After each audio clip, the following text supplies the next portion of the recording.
Manifestantes participan ayer en una protesta sobre la emergencia climática convocada por grupos ambientalistas y con una fotografía en favor del medio ambiente y de la naturaleza.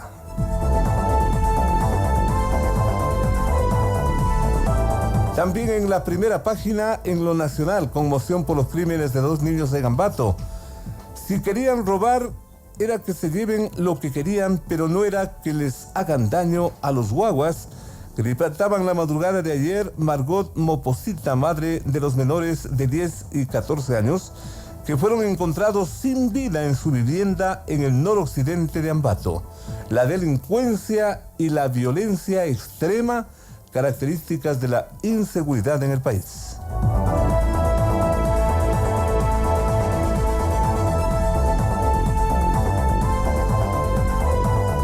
Otro titular de primera página del Universo, interventora del CNL, es uruguaya. Una empresa uruguaya será la interventora de la Corporación Nacional Eléctrica, informó ayer el Ministerio de Energía y Recursos Naturales No Renovables. Información de primera página del Universo.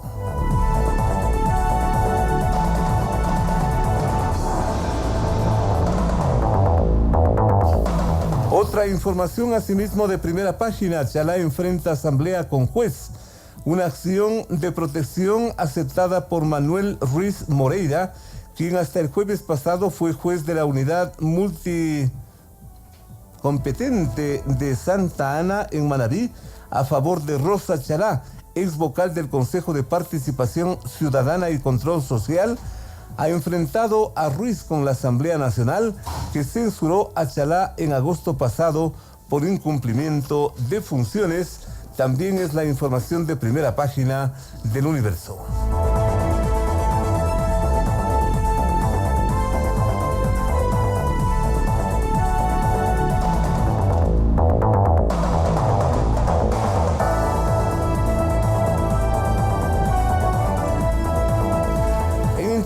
Diario El Universo, atención. Parlamento reclama respeto a su atribución fiscalizadora. Fallo por acción de protección levanta el debate. Exvocal Rosa Chalá remitió un escrito al Consejo de Participación para regresar a su cargo. Todo un conflicto con este ahora, para variar, caso Chalá.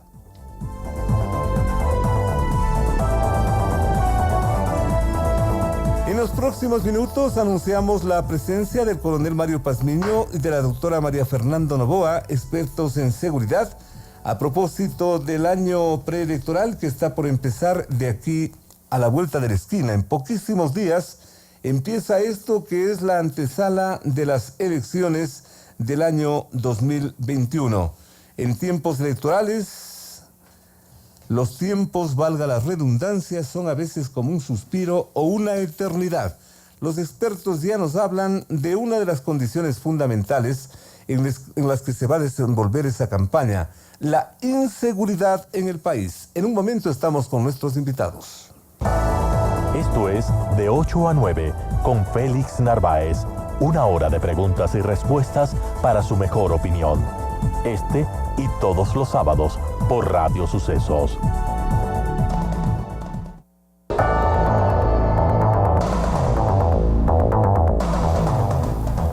De la mañana con 5 minutos. Gracias por su sintonía y mucha atención a lo que les planteamos a partir de este momento. La inminencia del 2020 como año preelectoral revive las advertencias sobre infiltración de grupos ilegales para desestabilizar al país, según palabras del propio ministro de Defensa Osvaldo Jarrín, tras los insucesos de octubre último y que el actual gobierno calificó de intentona golpista en su contra. Ante eso, el propio ministro Jarrín fue frontal, anunciando que objetivo concreto, se sobreentiende de la institución militar, es de enfrentar la insurgencia a aparecer en el país por aquellos días del antepenúltimo mes de este año.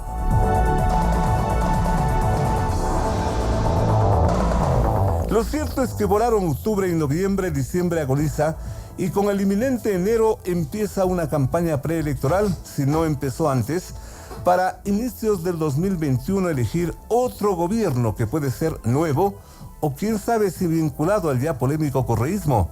Hace poco Correa refirió como ejemplar la jugada en Argentina que acaba de hacer los Kirchner, es decir, Alberto Fernández presidente y la señora Cristina Kirchner al poder. A buen entendedor, pocas palabras.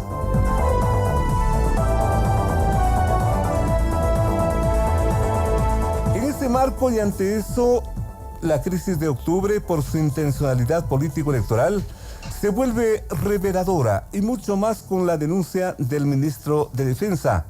La democracia se mantuvo, pero ¿será que los insurgentes, rabiosos detractores del presidente Lenín Moreno se quedaron como espectadores para aplaudir los siguientes resultados electorales? Por allí van las interrogantes.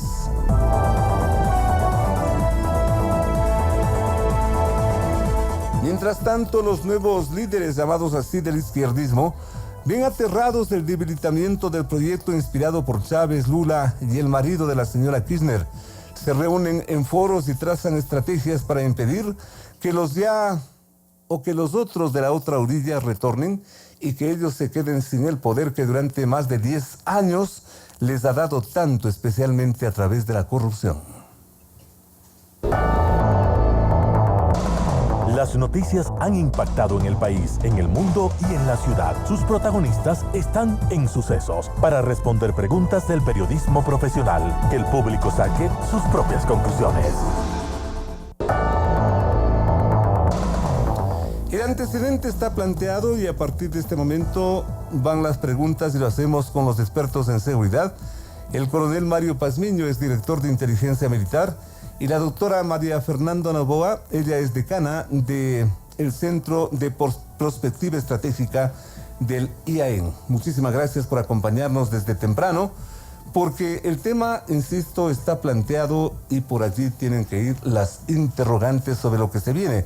¿Qué tan reveladora fue la crisis de octubre en materia de inseguridad y que, a decir del propio ministro Jarrín, tuvo infiltrados contra la democracia? Empecemos por allí. Coronel Pazmiño, buenos días, el país lo escucha.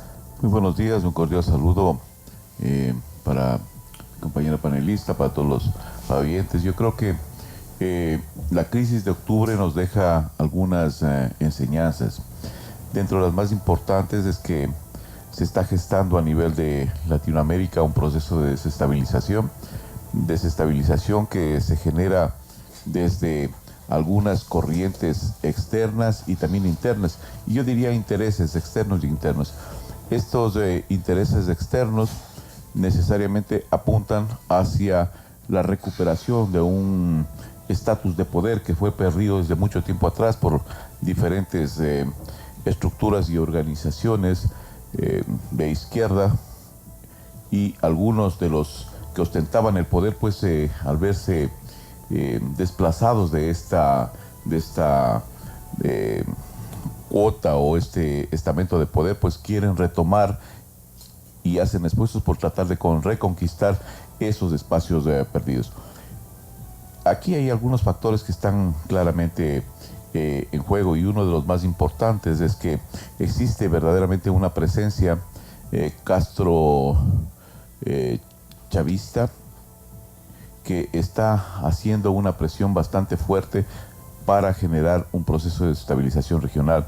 Esto lo ha reconfirmado la Organización de Estados Americanos el 16 de octubre, cuando en su informe manifiesta claramente que existe una acción contundente de parte de los sistemas de inteligencia cubano y del sistema de inteligencia venezolano sobre las diferentes procesos de desestabilización. Si a esto le sumamos que Chávez, más o menos en el 2014-2015, genera una apertura de los centros carcelarios para poder infiltrar el proceso migratorio, y esto a su vez afectar los países o los lugares de acogida de este flujo migratorio, entonces tenemos un problema bastante grave.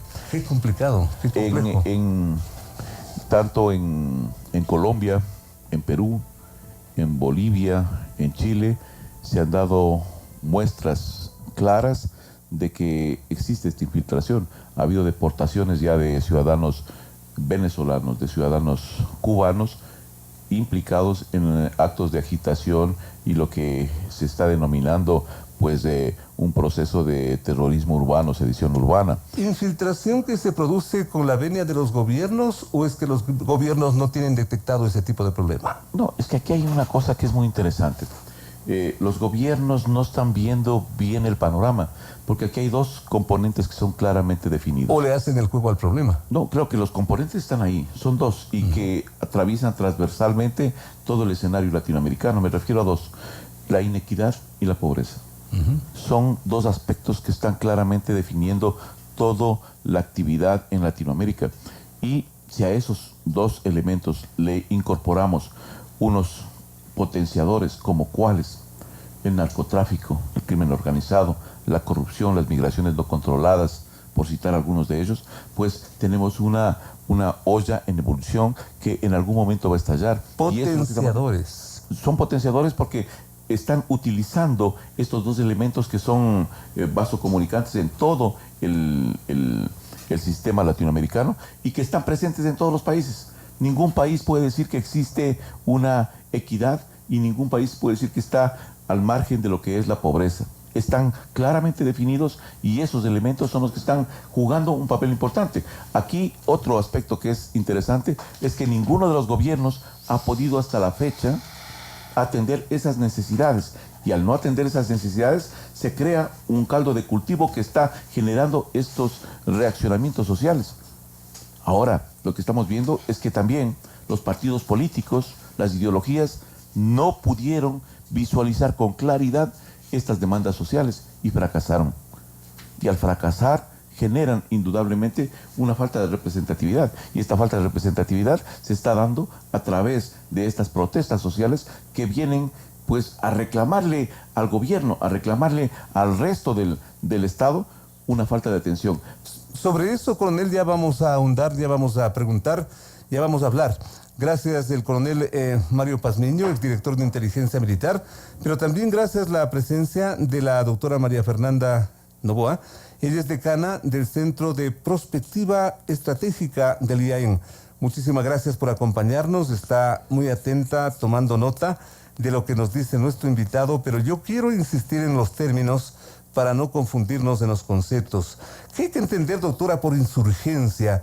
En ese sentido tan grave es lo que se pronunció el ministro de Defensa, como que enciende las alarmas de lo que está pasando, de lo que puede pasar, ¿o fue un episodio que se lo marcó, se lo calificó y ya pasó? Doctora, buenos días. Muy buenos días, gracias por estar aquí, gracias, el respeto siempre y mi cariño a Mario y a ti, Félix. Gracias. Bueno, para la audiencia yo diría que el tema de la insurgencia es un tema que hay que tomarlo con mucha sensibilidad y con mucha mesura.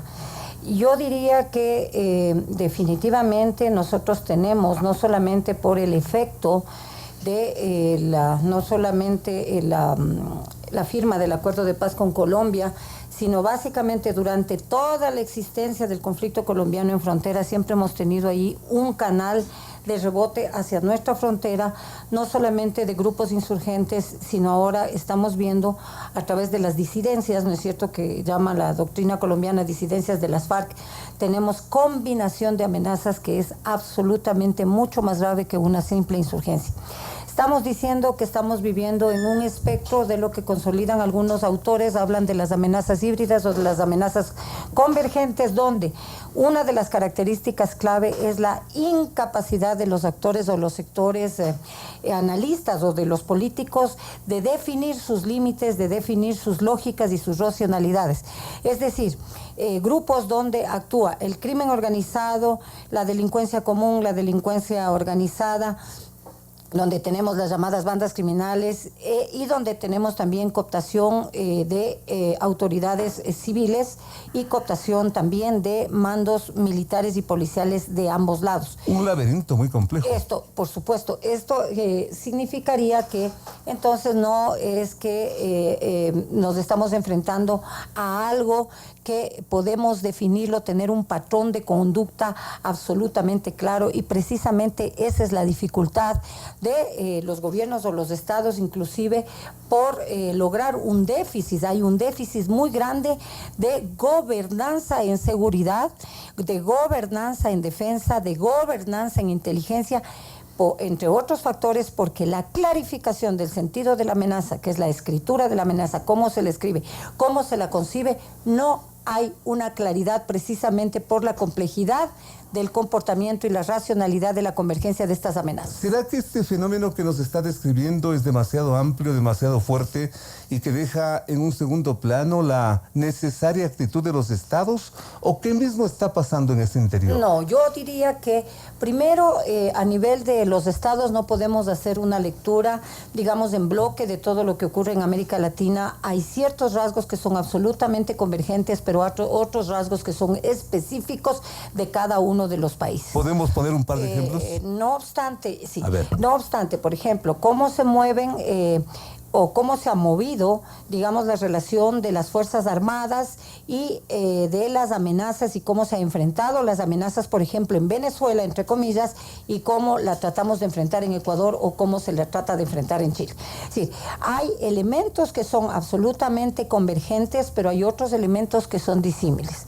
Lo que sí es una constante, y estoy plenamente de acuerdo ahí con el coronel Pazmiño, que hay una transregionalización, una transfronterización y extraterritorialización de amenazas que están penetrando en cada uno de estos países, ¿no es cierto?, con objetivos claros, pero esto solamente se puede dar o pueden tener su espacio de acción y de rutas tácticas y de operaciones, etcétera, solamente bajo ciertas condiciones, si podemos llamar objetivas, como es la exclusión, la inequidad, la pobreza, la polarización, que la globalización actual ha generado a nivel del mundo, esta cuestión asimétrica que en todos los países se está ya sintiendo. Ya que lo estamos planteando así, ¿qué grado de incidencia tiene este nuevo factor, nuevo entre comillas, de la presencia de gente que escapa de esos países de Colombia y de Venezuela, la migración en territorio ecuatoriano? Por supuesto, ahí hay una incidencia grandísima,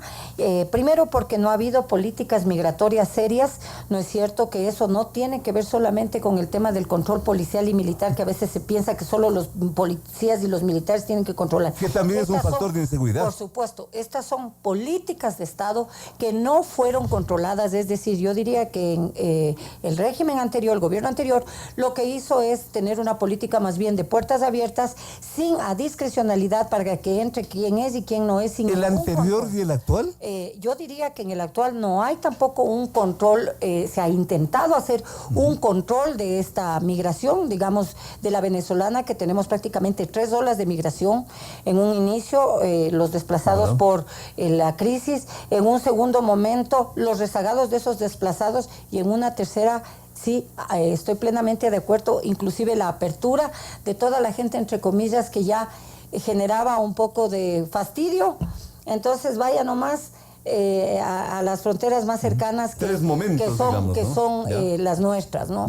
Y esto consolida, por supuesto, también ciertos patrones, como no solamente gente del Servín, ¿no es cierto?, que aprovechándose de estas olas migratorias están penetrando aquí, sino también yo pienso que hay una triangulación, y más allá de tener una teoría de las sospechas, son cosas reales, una triangulación entre el G2 cubano y el Servín venezolano para poder entrar y poder maniobrar, ¿no es cierto?, y generar estos momentos de agitación y de utilizar momentos de crisis real, legítima, que pueden darse en un país, un levantamiento como fue el levantamiento indígena, pero que se aprovechan de esos espacios para poder potenciar sus propias necesidades de poder. Qué interesante y al mismo tiempo qué grave esa perspectiva y lo que nos están explicando nuestros invitados.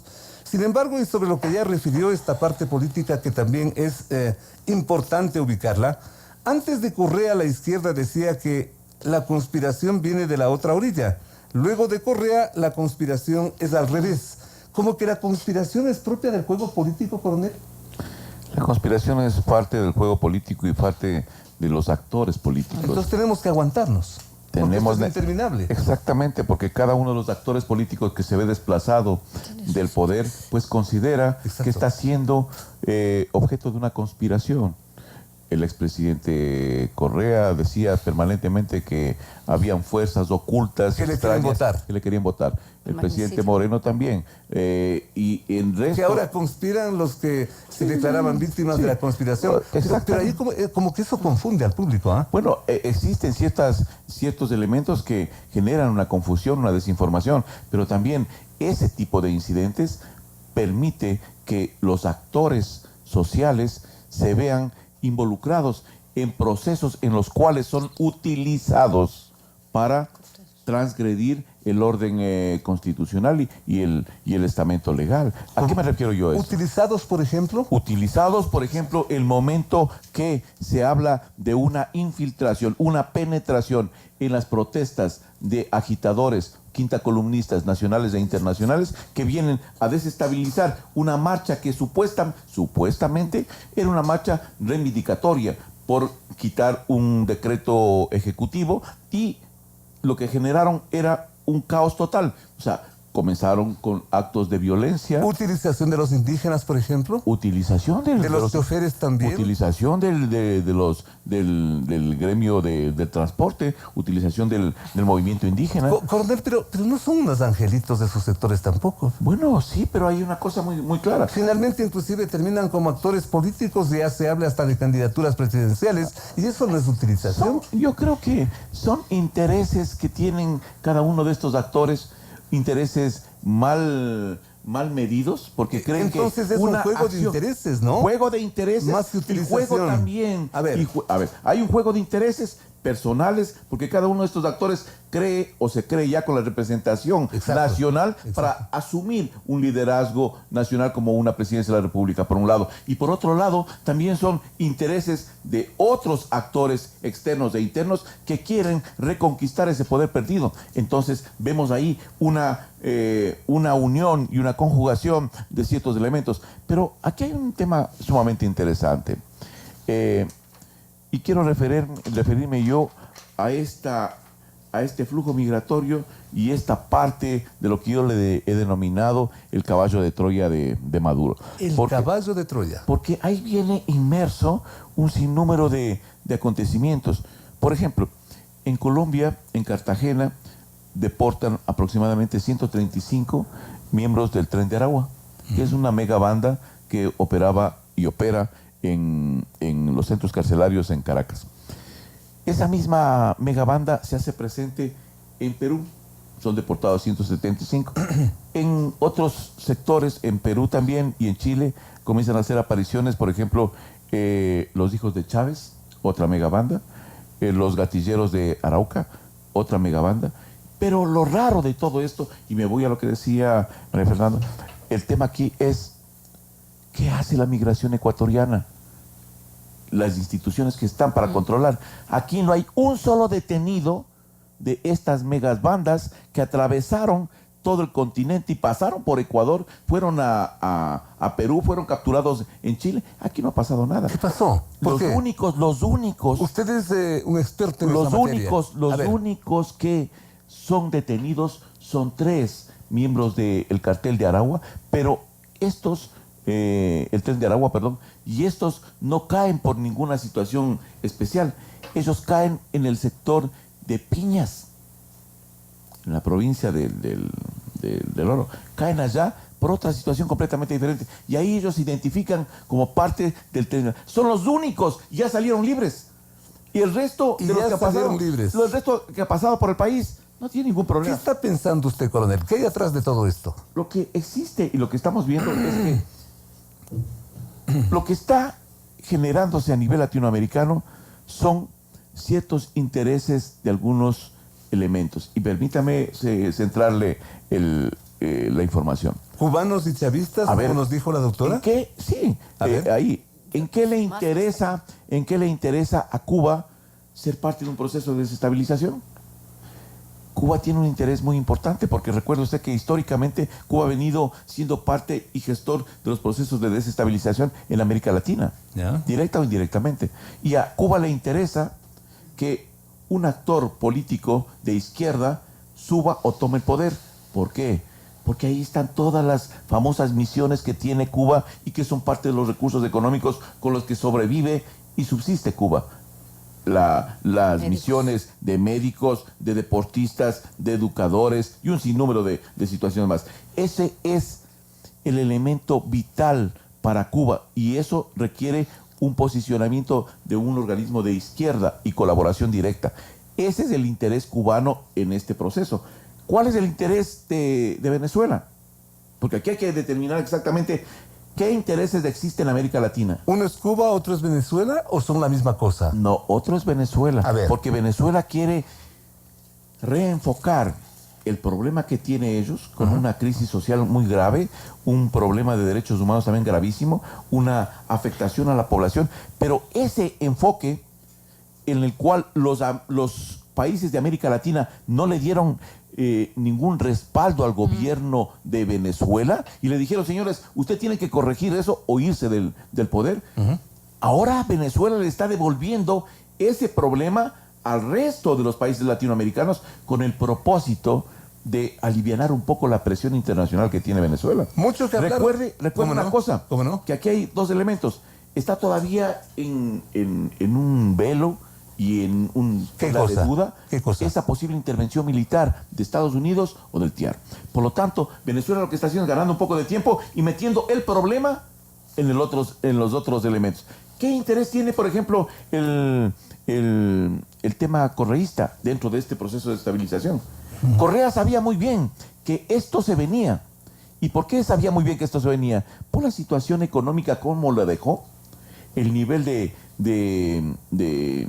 yo diría, de saqueo que se dio al interior del país, corrupción. Él sabía muy bien a lo que se venía y necesitaba a un actor que le cubra las espaldas. Seleccionaron a Lenín Moreno. Lenín Moreno, desde que se posesiona en el gobierno, él tenía puesto en el cuello ese cordón umbilical de Correa que le iba apretando diariamente. Lenín Moreno rompe ese cordón umbilical y comienza a enfrentar una posición mucho más drástica contra Rafael Correa. Y es por eso que Rafael Correa plantea la destitución de Lenín Moreno. Que no funcionó. Que no funciona. Y plantea él que es necesario sacar del poder al traidor de la Revolución Ciudadana, Lenín Moreno. Por lo tanto, ahí hay intereses también. ¿Por qué cree usted que se ataca y se incendia la Contraloría? Porque habían intereses encubiertos, porque una acción dada de esa magnitud le permitía, supuestamente, porque el señor no sabía muy bien que hay respaldos, le permitía a Rafael Correa considerar que iba a eliminarse todas las pruebas en su contra y de su grupo y presentarse a nuevas elecciones. Y en esas condiciones, ¿qué tipo de año preelectoral?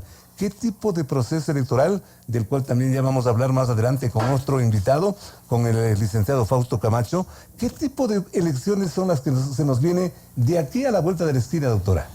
Bueno, yo diría para un poco matizar lo que acaba de decir Mario, reducir el problema de este levantamiento y de esta crisis de gobernabilidad, de gobernanza y también de visibilización. Es una crisis de gobernabilidad. De los niveles de virulencia, de vandalismo a los que puede llegar una crisis de esta magnitud.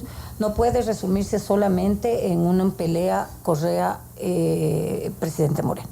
Porque a mí me parece que eso es ser absolutamente simplista en el análisis. Yo creo que si y dejar al margen todo lo que se está yo creo que si bien formando es cierto, y fermentando alrededor. Ahí hay una clara dicotomía entre estas dos posturas, plenamente de acuerdo, pero no solamente es eso. Lo que a mí me preocupa es esa configuración ya de estructuras criminales internas que no son solamente ya de afuera, sino que ya tienen alfiles internos. Ahí válgase mencionar las crisis carcelarias, válgase mencionar la minería ilegal, es decir, como crisis donde se puede visibilizar estas amenazas convergentes, donde converge el narcotráfico, la prostitución, trata de blancas. Es decir, lo que a mí me preocupa es la estructuración y la configuración en el país con actores internos de estas organizaciones a las que habría que asumir también que hay investigaciones, y esto también lo tiene inteligencia. Lamentablemente parece que la inteligencia de Estado no sigue funcionando.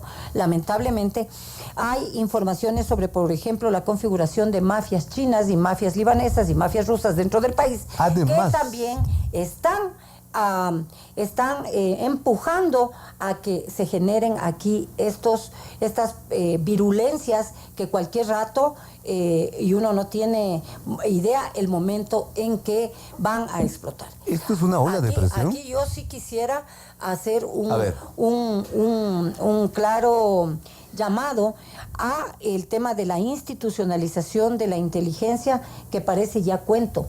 Desde el año 2009 se está tratando de institucionalizar la inteligencia de Estado, y a la larga, estamos en el 2019, son 10 años que en definitiva no ha pasado nada. Las alertas tempranas, los balances estratégicos, la posibilidad de hacer anticipación continua de estas potenciales factores de riesgo, de amenaza, de niveles de conflictividad, supuestamente se conoce que no ha llegado a los estamentos para que se tomen las decisiones y sobre todo se anticipen acciones. A ver, al no contar el país con una institucionalidad de inteligencia tal como usted describe, ¿cuál es el riesgo? ¿Cuál es el efecto? El riesgo es lo que estamos pasando ahorita. Es decir, si yo le hago la alusión de que sobre el levantamiento indígena hubo indicios un mes anterior de octubre, es decir, en septiembre, los primeros días, ya se sabía además que el movimiento indígena estaba completamente consolidado. No es como otras veces que ha marchado la FEINE por un lado, la COFENAIE por el otro, sino ahora estuvieron consolidados con otros actores sociales. Se dijo la posibilidad de la virulencia de que esto podría ocurrir. Llama la atención, por ejemplo, que no se haya alertado sobre si se utilizaron lanzacohetes, si se utilizaron cordeles degolladores de cabezas, si se utilizaron cierto tipo de tácticas, si se hizo un cerco para atacar varios frentes de manera simultánea. ¿Cómo eso no pudo haberse sabido? Esto a uno le llama la atención también. ¿Qué es lo que está pasando con los subsistemas de inteligencia militar y policial? Que es necesario rever qué es lo que está pasando. Porque si es que no funciona el sistema grande, digamos, el sistema nacional, por lo menos las alertas, o sea, que puedan llegar estos grupos así vandálicos a llegar a las puertas de las brigadas militares. ¿Por dónde se sabe esa información para que sepan, por ejemplo, brigadas como la Balbina, que son de muy difícil acceso, digamos, claro, si tú no tienes información real, ¿no es cierto? Ahora, otro elemento clave aquí que no hubo... Muy cortito, tenga la bondad. Que no hubo anticipación temprana respecto de... esto de que en algún momento algún oficial de las Fuerzas Armadas mencionó de que habían salido con lo que ellos habían podido después de un toque de queda, que no había armas, que no había... O sea, algunas cosas que sí llaman la atención de lo que está ocurriendo con inteligencia en el país. Hace falta un servicio de inteligencia en el país. Palabras mayores de nuestros dos invitados, el coronel Mario Pazmiño, la doctora María Fernanda Novoa. Saquen como siempre sus mejores conclusiones, pero lo cierto es que en estas circunstancias empieza el año preelectoral. Qué complicado, qué grave. Ojalá esto no vuelva a repetirse. Gracias a nuestros dos invitados. Y como lo prometido que es deuda, ya volvemos con Fausto Camacho para entrar de frente con el tema electoral. En un momento.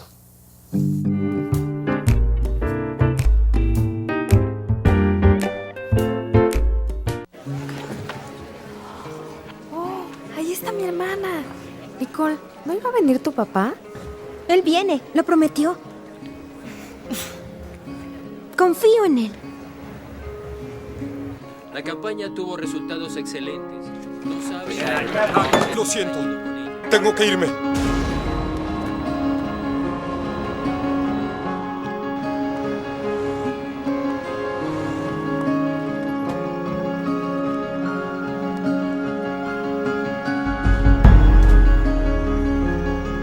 Niños, empezamos en un minuto.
unánime, el Consejo Administrativo de la Legislatura CAL acaba de aprobar un posible juicio político a la presidenta del Consejo Nacional Electoral, Diana Tamaín.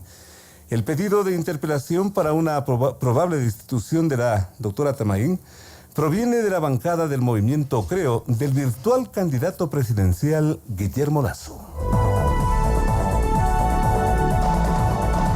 Hablar de juicio político, hablar de destitución en las actuales circunstancias, tiene sus connotaciones tomando en cuenta lo que de alguna forma ya planteamos con nuestros anteriores invitados.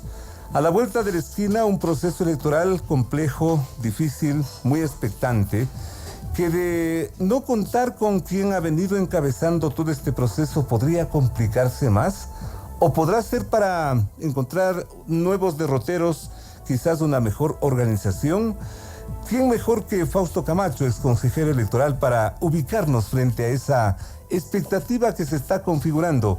Porque si es que el CAL tomó una decisión en forma unánime, ¿significa que esa destitución es inminente? Fausto, buenos días, el país te escucha. Buenos días. Bueno, la acción fiscalizadora de la Asamblea debe, digamos, continuar, y me parece que en estos últimos tiempos finalmente ha empezado a retomarse esa facultad que es necesaria para el ejercicio de la democracia. Estaba olvidada. Sí, estaba archivada. En la época de Correa, del presidente Correa, pues eso era imposible que suceda, a menos que haya una decisión previamente tomada por parte del propio presidente Correa, como en el caso de alguna superintendencia que a disgusto de Correa, entonces propició el juicio político para su destitución. Clarísimo.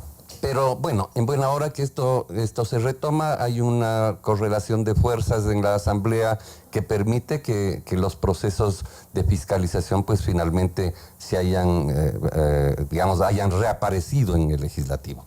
Y uno de los elementos, bueno, el último pues que ha sido aprobado y ya inició el juicio. El tema es si es que pasa o no de la comisión hasta el plenario, ¿no es cierto? Pero el juicio ya inició y inició, como usted bien dice... El proceso está en camino. Sí. Como usted bien dice, aprobado por unanimidad por el Consejo de Administración de la Legislatura. Esa ya es una señal medio preocupante, ¿no? Yo diría que es saludable. Yo diría que es saludable en términos de que no necesariamente el hecho de que usted dé inicio al juicio, digamos, significa que hay ya una decisión tomada. Pero también podría darse esa lectura desde el punto de vista de la composición, porque en política las cosas son bastante más sinuosas, y eso ha sido siempre y será así. Porque claro, ahí están representados pues varios del Partido Social Cristiano, está representado, exacto, Creo, está representado grupos de minoría, perdón, el partido de gobierno. Por eso le decía, y con todo respeto, si es que la decisión es unánime, el mensaje es bastante grave para la doctora Tamaín. Personalmente creo que sí, pero me parece que mucho más graves son los actos y las condiciones en que se desarrolla la vida del organismo electoral. ¿Por ejemplo? Por ejemplo, pues desde el primer día que se instalaron una división perniciosa, porque ya no es una diferencia de criterios dentro de un organismo con democracia, es una división de criterios en las que se han confrontado posturas de 3 consejeros y 2 consejeros, o 3 consejeras y 2 consejeras y un consejero. Un consejo dividido. Dividido, pero de una manera, digamos, insalubre para la democracia. Grave, ¿ah? Grave, ¿por qué? Porque no fueron capaces, por ejemplo, de administrar adecuadamente el proceso electoral pasado. Una de las razones, desde mi perspectiva, es, aparte de su falta de experiencia, una confrontación que ha ido escalando en los niveles a cosas en las cuales prácticamente es palo con piedra, como se dice popularmente, ¿no es cierto? Y que no hay visos del menor entendimiento. Pero adicionalmente se toman decisiones por fuera de la ley. Se toman por parte, básicamente, de la mayoría que ¿Por fuera de la ley? Por fuera de la ley. Hay hechos inclusive ya demostrados en ese sentido por autoridad competente. ¿Ejemplo? La sanción interpuesta o establecida por el Tribunal Contencioso Electoral en el proceso de escrutinio en la provincia de Los Ríos, las decisiones tomadas, ¿qué significó? una multa a cada uno de esos miembros de esa mayoría de más de $8,000 o alrededor de $8,000 a cada uno de ellos, ¿no es cierto?, por haber incumplido la ley, por haber afectado los derechos de los ciudadanos en ese proceso. Entonces, ya ni siquiera necesita probarse la falta de cumplimiento de la ley o falta de cumplimiento de las funciones. Estimado Fausto, habrá espacio, y con todo respeto, para detallar estas cosas, porque se necesita un espacio un poquito más extenso, pero la inquietud es fundamental a esta hora. Si es que se cae Atamaín, ¿se cae el proceso? No, para nada. Oiga, ellos llegaron con la convocatoria a elecciones que ¿O se puede caer el proceso? No se puede ni lo uno ni lo otro, es decir, porque no podríamos pensar que deben estar, digamos que no debe haber el control político por parte de la Asamblea, porque si no, entonces todo el tiempo vamos a decir, no hay cómo ni hacer reformas electorales, ni cambiar los organismos, o sancionar o juzgar políticamente al organismo electoral, porque se cae el proceso. Fausto, pero con unas elecciones a la vuelta de la esquina. No están a la vuelta de la esquina, están a año y medio. ¿Ya? Entonces, ellos asumieron las funciones cuando las elecciones estaban a una semana de ser convocadas. ¿Y por qué entonces ahí no valió esa misma inquietud? ¿Ya? Es decir, porque adicionalmente, ¿acaso el proceso depende de una persona? El proceso depende de los 5. Totalmente. Y los 5 han sido incapaces de ponerse de acuerdo. Los 5. Pero por supuesto, hay una responsabilidad compartida. Que mayores niveles de responsabilidad existe en la ingeniera Atamaín, la ingeniera Acero y el ingeniero Cabrera, desde mi perspectiva, clarísimo. ¿Ya? Pero no les exime de responsabilidad a los otros 2 consejeros, que si bien es cierto están actuando desde la minoría, lo cual hace que sea mucho más complejo su situación, pero no hemos escuchado propuestas, ¿no es cierto?, que permitan dar luces a la posibilidad de una gestión administrativa distinta. Lo que usted está pensando y tal vez planeando, planteando, es una reorganización del Consejo. Pues si es que la Asamblea concluye en el juicio político con la destitución, lo que procede es ser reemplazada por la persona que está ya designada como primera la presidenta, consejera suplente. ¿Y los otros 4? No, pues se quedan ahí. ¿Podrá haber un nuevo juicio? Podría haber un nuevo juicio. Podría haber una destitución de los 3 de la mayoría por sentencia del Tribunal Contencioso Electoral, que está tramitando más allá de, creo que 8 o 10 quejas en contra de aquellos funcionarios. Pues cualquiera de estos escenarios puede suceder. Y yo no creo que hay que tenerle miedo. Al revés, creo que podría ser un mecanismo a través del cual pueda reconstituirse un consejo que nos pueda conducir a un proceso electoral transparente, se supone, ¿no? Se aspira. Porque no fue transparente. Es la necesidad del país. Último no, por supuesto. La deslegitimación de los procesos electorales es un tema que no es de este consejo, que viene de atrás, viene básicamente del 14, del 17, del 19, de la consulta popular, y son diferentes actores, ojo. Es un largo proceso de descomposición en la práctica, Fausto. Desinstitucionalización, producto de la aplicación de un modelo autoritario que también se expresa en la gestión de los procesos electorales, para lo cual que se expresa en la ley. ¿De acuerdo? Y que la reforma electoral que acaba de ser aprobada no topó aquellos temas. ¿No topó? No topó. Fausto, para lo cual desde ya le comprometo en una próxima oportunidad, porque eso necesita un espacio más amplio. Gracias, Fausto, por ubicarnos. Tal vez una sola cosa que, ya por la prontitud del tiempo, nosotros estamos planteando a propósito de ese tema de la reforma. Como observatorio. Como Observatorio Ciudadano Electoral, una convocatoria a otros actores políticos y sociales de la sociedad civil para proponer al presidente Moreno, ¿no es cierto?, temas que debería él incorporar en el veto parcial a la reforma al Código de la Democracia para mejorar la reforma. ¿De acuerdo? Porque lo que obtuvimos no es malo, está dentro más bien de lo positivo. Sin embargo, es incompleto, y particularmente en los temas relativos al CNE, las juntas provinciales y la transparencia de los procesos electorales. Ya volvemos con la doctora Mariana Velasco. La posibilidad de un cambio a nivel de la Unión Nacional de Periodistas. Figúrense ustedes de lo que estamos hablando. En un momento con Mariana Velasco, aquí en vivo, en Sucesos. Entrevistas importantes que tú quieres escuchar. La mejor información, la más grande opinión. Periódico.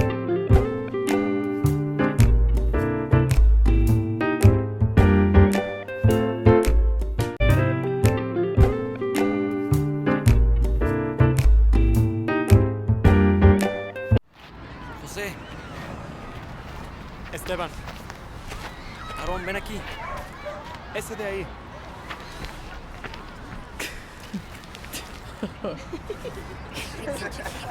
Tú, ven acá.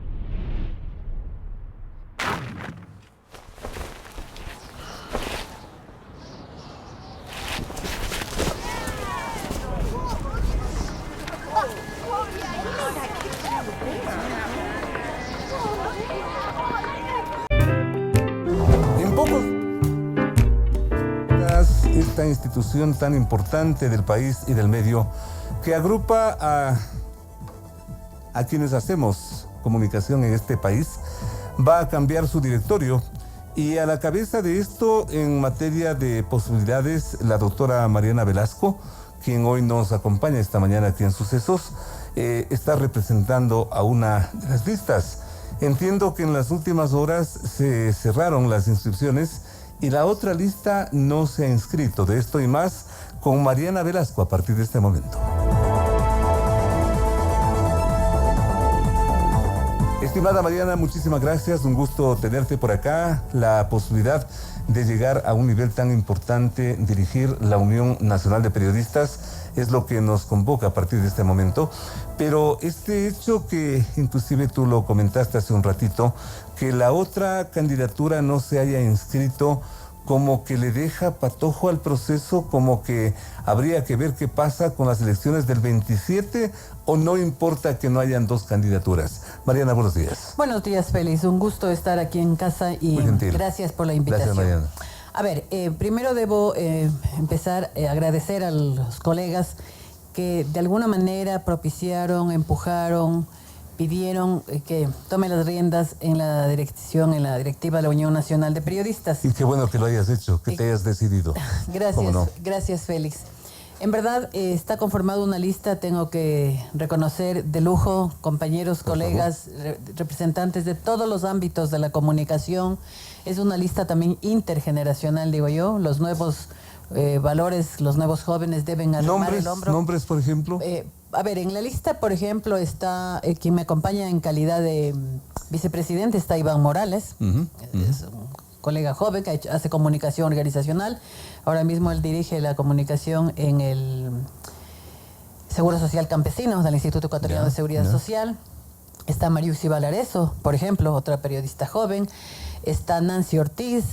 Están mezclado de todo, ¿no? Bueno. En el Tribunal de Honor, por ejemplo, tengo el gusto y el honor de que me acompañen José Granizo, está Miguel Rivadeneira, está Fabiola Gaona, hay compañeros como Fabio Almeida, Diana Zurita, está Mercedes Álvaro, que encabeza el listado directorio. O sea, gente joven y gente que además, Félix, nunca hemos estado en un directorio de la Unión Nacional de Periodistas. Por distintas circunstancias, porque estábamos vinculados a medios, porque estábamos vinculados en otros trabajos. Entonces, jamás hemos formado parte de las directivas. Entonces, que también creo que es importante esto porque usualmente, ¿no es cierto?, en todos los gremios dicen siempre están los mismos, etcétera, etcétera. Es gente que no hemos participado en ninguna Qué bueno que sea así, porque entonces, eso es una posibilidad de cambio real. Exactamente. ¿Ya? El tema de la otra lista, yo fui notificada justamente el día de ayer por la directora de la campaña de nuestra lista, que es la lista 1, que ya nos asignó el Tribunal Electoral, que es Charito Utreras, la directora de campaña. A ella le entregaron ya el oficio, la carta del Tribunal Electoral, donde señalan que ha sido examinada la lista, que ha sido calificada, cumplimos con todos los requisitos que se requiere, que así demanda la ley, y que entonces nos han asignado la lista 1. Marianita, ¿es posible un proceso con una sola lista? No sería la primera vez, Félix. No sería la primera vez. Han ocurrido ya varias otras veces que no se ha registrado otra lista. Entonces, aquí viene la invitación mía a todos los colegas. Atención, a ver. La lista nuestra se llama de la dignidad y unidad periodística. Dignidad y unidad. Unidad periodística, sí. ¿Qué es lo que buscamos? Nosotros buscamos justamente, sabemos lo que ocurrió en la década pasada, no solamente con los gremios periodísticos, sino absolutamente con todos los gremios, no solamente con los gremios, con las familias, con el país, todos se polarizó. Y mi meta o mi sueño o mi desafío es ese, unir a la clase periodística, unir. Somos activos, estamos como 500 periodistas. En la Unión Nacional de Periodistas somos más de 1000. Pero activos estamos 500. Entonces yo quiero extender la mano, yo quiero invitar a todos los colegas.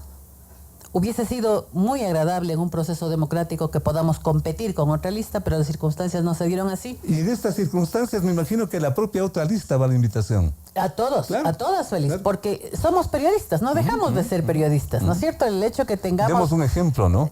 Exacto, seamos coherentes, ¿sí? Si queremos cambiar, si queremos propiciar, si nosotros estamos trabajando en función de sociedad, debemos de empezar con el ejemplo en casa. Entonces yo quiero extender la mano a cada uno de los colegas. ¿Por qué? Porque un trabajo de un gremio no se hace, o la presidenta, en este caso mío, o el directorio. Es un trabajo absolutamente de todos. Es un trabajo de equipo. Y quienes trabajamos en radio, Félix, sabemos, en radio no hay estrellas, es un trabajo de equipo, ¿no es cierto? El uno, el otro, si vaya el uno, es como piezas de dominó que todo se va. Entonces, esa es mi primera invitación, absolutamente a todos. El proceso electoral es del día 27. Mientras más votación haya, por supuesto, se legitimará la elección. Así es. Y quiero también invitar, esa es la otra consigna, de la dignidad. Yo creo que, y hay que reconocerlo públicamente, el trabajo que ha hecho la doctora Guadalupe Fierro por rescatar la dignidad del periodista ha sido muy importante y es muy importante. Y yo quiero continuar con la antorcha que ella ha liderado. Qué bueno. Porque si comparamos los temas de lo que ocurre con el colegio y lo que ocurre con la UNP, hay distancias abismales. ¿Qué pasa con el famoso colegio de periodistas? No tengo los mayores detalles, Félix, pero lo que sí sé es que el tema del caso del Colegio de Periodistas de Pichincha está en la Corte Constitucional. Figúrate. Que hayamos llegado hasta allá, imagínate. Qué terrible. Entonces, no creo que eso tampoco sea saludable para la Unión Nacional de Periodistas. Ya, como dignidad, como unidad, esa es la propuesta de la lista. Esa es la propuesta. Que tú encabezas. ¿Por qué, Félix? Ya. Mira, siempre el trabajo de los medios de comunicación y de nosotros, los periodistas, siempre hemos sido una piedra en el zapato en los poderes, en cualquier poder. Es que así tiene que ser. Ese es nuestro trabajo, Si exacto. no... Caso contrario, estaríamos en la caja de resonancia o seríamos una caja de resonancia de los poderes. Entonces somos piedra en el zapato, ¿ya? Siempre. Pero el tema es que va pasando las circunstancias, el tema político también de la última década. Recuerda cómo fuimos denostados, degradados, prensa corrupta, cada sabatina, ponían las fotografías, ¿no es cierto? Eso sí era... Una actitud infame de Correa, eso hay que decirlo así, exactamente, de frente. Eso sí era denigrante, así es, ¿no? Así es. Entonces, eso fue calando, fue permeabilizándose en la sociedad. Hay gente ignorante que en la calle te ve pasar y te dice periodista corrupto, periodista ladrón, pero es la ignorancia de la gente. ¿Qué puedes hacer frente a eso? Entonces, bueno, estábamos llenos de insultos, de ofensas, pero ahora, Félix, en el paro, fue peor. Sí, señor. Nos pegaron. Sí, señor. A Freddy Paredes. ¿Cómo no? La denuncia que él puso es por intento de asesinato. ¿Cómo no? Un delincuente que se acerca y le daba un poquito más abajo con la piedra y lo mataba. Y lo mataba. Pero hay más de 125 periodistas en todo el país que fueron agredidos en el tema. Entonces, Félix, antes nos insultaban, ahora nos pegan. Y mañana, ojalá nunca ocurra, nos maten. Como es México, como ocurre en otros países. Qué bueno que estés clarísima en eso. Muy clara la película. También creo que es la ventaja de estar ejerciendo en medios, de haber trabajado en medios, de combinar con la academia. Pero eso hay que defender. La dignidad del periodista está por encima de cualquier cosa, Félix. Qué bueno tener aquí a Mariana Velasco, que está encabezando la lista de lo que significa unidad, lo que significa dignidad como propuestas para seguir al frente de la Unión Nacional de Periodistas por estos antecedentes que ustedes acaban de escuchar. Queda días, queda espacio suficiente como para seguramente volver a invitar a Mariana Velasco y, ¿por qué no?, a la otra lista con una pregunta que está desde ya pendiente. ¿Por qué no se inscribió? ¿Qué pasó? ¿O qué ocurrió? De eso y más seguiremos hablando. Por hoy, allí tienen ustedes la posibilidad de una propuesta de dignidad y de unidad con la doctora Mariana Velasco, colega periodista de siempre, una periodista frontal, formal en sus actos y también una periodista activa. Marianita, la mejor de las suertes, estaremos pendientes y seguramente te vamos a volver a invitar. Muchísimas gracias, Félix. Gracias a Marianita Velasco, muchísima suerte. Esperamos a sufragar el día viernes 27. Vamos allí y también la invitación para que los colegas que están activos, que están inscritos en la Unión Nacional de Periodistas del 27 asistan, porque eso también es darle legitimidad al proceso. Gracias a nuestros invitados, gracias a Mariana Velasco, pero sobre todo y fundamentalmente gracias a ustedes, amigos, por la siempre deferente sintonía. Dios mediante, hasta la próxima semana. Las opiniones vertidas en este espacio por la producción y dirección del programa son de exclusiva responsabilidad de sus autores y de quienes intervienen en ellos.